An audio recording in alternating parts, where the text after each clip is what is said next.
जन्मत मरत दुसह दुख होई। जन्मने और मरने की पीड़ा असहनीय होती है। बाकी जन्म से मृत्यु के अंतराल में जितनी भी तकलीफें, पीड़ाएं, कष्ट आपके जीवन में आते, ये सब बर्दाश्त की सीमा में होते हैं। एक असहनीय पीड़ा को पार करके हम लोग आए हैं, दूसरी असहनीय पीड़ा की ओर बढ़ते जा रहे हैं। एक तो झेल चुके हैं, दूसरी फिर झेलने का मौका आ रहा है। अगर हम चाहते कि वो आने वाली असहनीय पीड़ा हमको न झेलनी पड़े, तो कुछ जतन करिए, महात्माओं की खोज करिए। उनका मिलन इस जिंदगी में सबसे बड़े सुख का कारण है।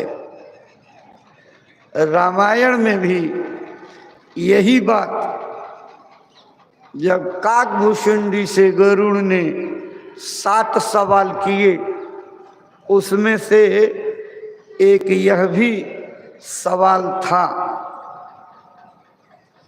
उन्होंने जब पूछा तो एक तरफ से यही बात पूछी,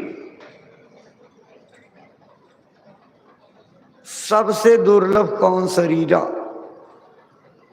बड़ दुख कौन कौन सुख भारी, सो संक्षेप कहो विचारी।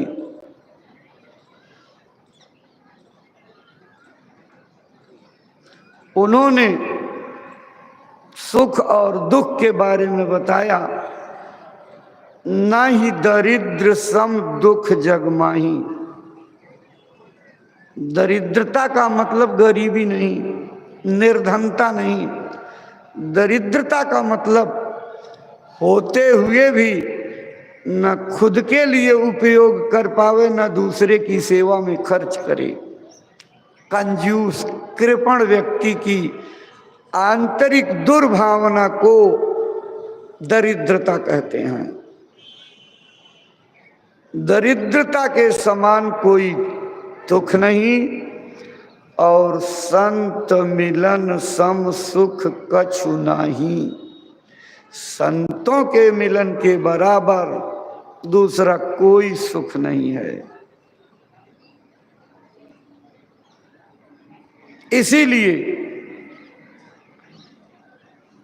जो संस्कारी जीवात्माएं ऊपर से संस्कार दे करके भेजी जाती हैं, वो अपना जीवन का कर्तव्य निभाने के बाद सबसे पहले संतों की खोज करती हैं। यद्यपि वो अधिकार प्राप्त जीवात्माएं होती हैं, लेकिन फिर भी दुनिया में इतिहास रचने के लिए भौतिक रूप से खोज करके मानवोचित आदर्श स्थापित करती हैं।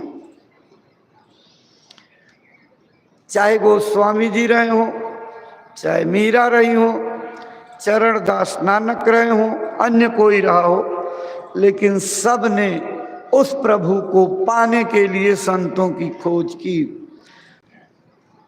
गोस्वामी जी महाराज के बारे में उन्होंने अपने द्वारा लिखा हुआ है, एक विधि चित रहं समारे, मिले कोई संत फिरं तिसलारे। मेरे अंदर एक भावना अच्छी तरह से विधि विधान से बैठ गई, कोई संत मिल जाता तो मैं उनके साथ हो जाता, और जब संत मिल जाएंगे तो अंत के साथ जुड़ने का कारण बन जाएगा। संत का मतलब यह नहीं है कि कोई लाल पीला गेरुआ बस्तर पहन ले, कोई घर द्वार छोड़ करके भगवा पहन ले, कोई कुटिया रमा ले, किंगरी सारंगी डफली खजड़ी बजाते हुए नाच गाना करने लगे। इसको संत नहीं कहते।